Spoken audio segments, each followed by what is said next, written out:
Right, good morning, welcome back. Now a very quick tool review for you. Well, more of just something I want to show you than actually a review. But I want to share it with you and see what you think, because in the last video, doing the headstock bearings on the Goldwing, it became apparent more than ever that I spend enormous amounts of time in the servicing work that I do repeatedly with one of these, a regular hand ratchet, whizzing bolts in and out with a ratchet just in the normal procedures, and the amount of time that I spend doing that, there has to be a better way to do it that isn't as brutal as an impact gun. So I got this, and what it is a ratchet like any other ratchet, same sort of shape, just a bit bulkier, but this one takes a lithium powered battery in the handle, and that free hand part of whizzing bolts in and out, the one that takes all the time, it does that with the push of a button. I'll show you.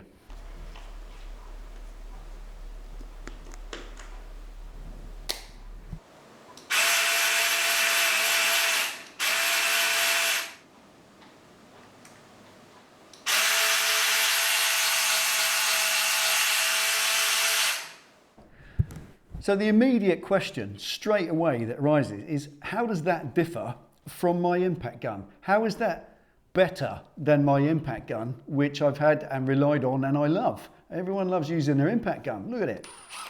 That's a fantastic toy. However, look at the bulky size of it. Look at it. Look at the difference immediately. If an impact gun, you need quite a lot of room in the area you're working to whiz that off. You're okay with wheel nuts on a car, or something you can get a nice clear access to, like the center nut on your headstock, or maybe the wheel axle on your bike. Fantastic. But that will get in anywhere. That's a little gremlin. That will fit in any little gap and undo it. But it doesn't have any impact torque. And that's the other difference between that and that. That is a violent tool that will bust nuts loose under power. That's its job. It hammers them undone.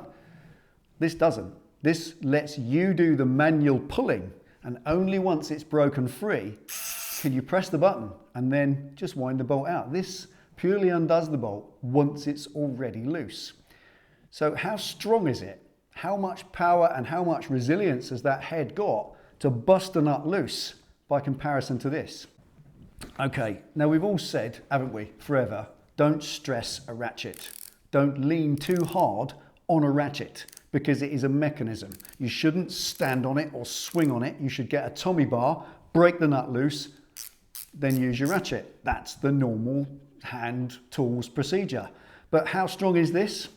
Reading the box, reading the guarantee, reading the claims by the people who made it, 244 Newton meters. Say it slowly, 244 Newton meters. That's insane. That ratchet can apparently take 244 Newton meters. I don't actually know how I'd test that. That's such a lot of pressure. If you think about it, my Sealey torque wrench is rated at 112 Newton meters. It's twice the length of that. And whenever I've done up a wheel axle nut or a top nut on a top yoke that's 70 or 80 or 90 Newton meters, you are really pulling on it hard. So this, to pull on it to twice that amount of torque at that length, I mean, that grip is fantastic. It's about the size of a motorcycle twist grip. That's almost the perfect handful on that grip.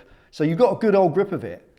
But look at the leverage that you haven't got. That is a good, at the most, that is 8 or 9 inches away from the pivot point.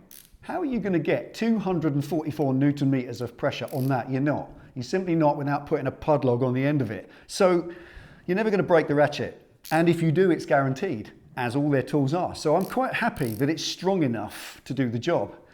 But is it gentle enough at the same time? Because that's another issue. That's the issue with testing this, or shall we say setting this to one side in favor of this.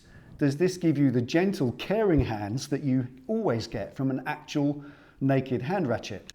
So how much impact do these put on a job? Well, the impact gun's designed to do that. That's what we employ it for. And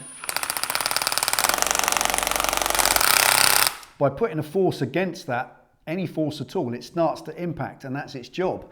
And that's how it manages to bust nuts loose and also do them up to the relevant torque if you set it in the correct way, if you've got one that is programmable. But this doesn't.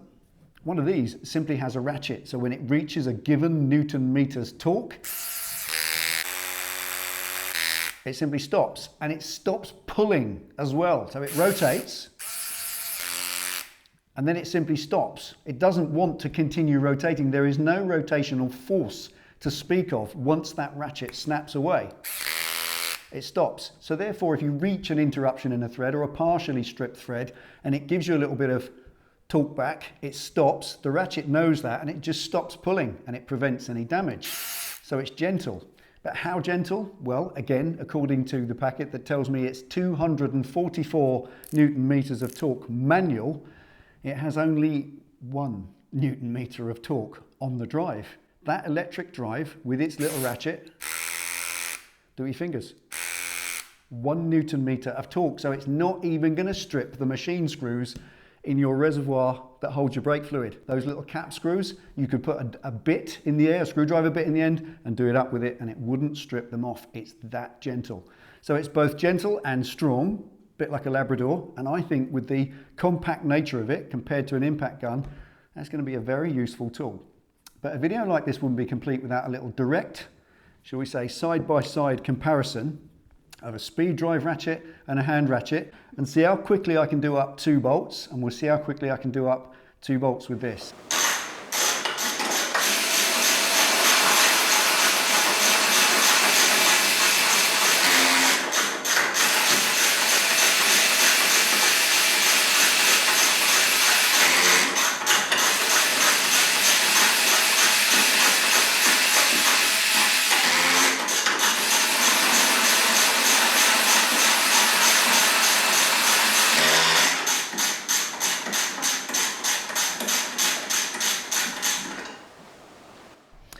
Okay, as you can see, a lot faster to do it with the speed ratchet, 30 seconds to take all 4 down to their seats, whereas that took the same period of time to do just 1.5. So that's going to save you a lot of time. And there's that thing also where it's very easy in a vise with 4 brand new nuts and bolts that are all clean, very simple. But when it's a greasy, filthy job and you're working upside down, trying to get a bolt to go in, sometimes it's not stiff enough for the ratchet to actually work. It just ends up going backwards and forwards. So you need to do it with your fingers, and they're greasy fingers. So then you get to the point where it nips again, then you put the tool back on. You know that. If you've done this kind of thing, that's how it goes. That's just what makes a job hard work sometimes. With this, labor saving, press a button, whiz it all the way in, nip it up, job done. It will make work a lot quicker. And obviously it's not nearly as harsh as an impact gun to cause problems. Now, battery operated, obviously you can see lithium battery. 2 little levers on the back of the handle. Press them in, pull the battery out. Simple charger. Push it in the top. Plug it in.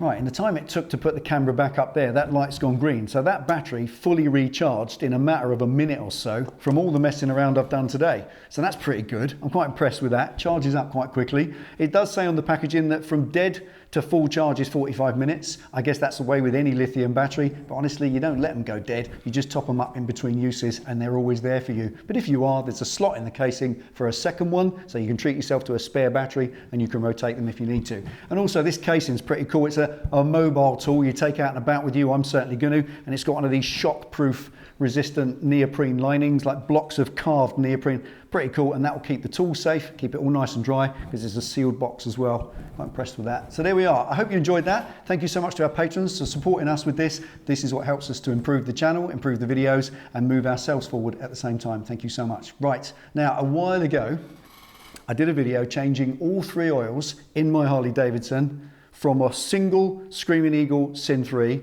to 3 separate oils. A gear oil, a primary oil, and an engine oil from AMSOIL products, rather than just the usual Screaming Eagle single product. And I said to you at the time, I would make a video, give you the results. Well, the pandemic happened and I didn't get a chance to do it, but I have done some mileage on it recently, a good 150, 200 miles, and I now know the bike has settled down after that initial oil change, and it's definitely very different. So I'll bring you the results of that and a little ride in the sunshine in the next video. So thank you for watching. Take it easy, ride safe, and I'll see you next time.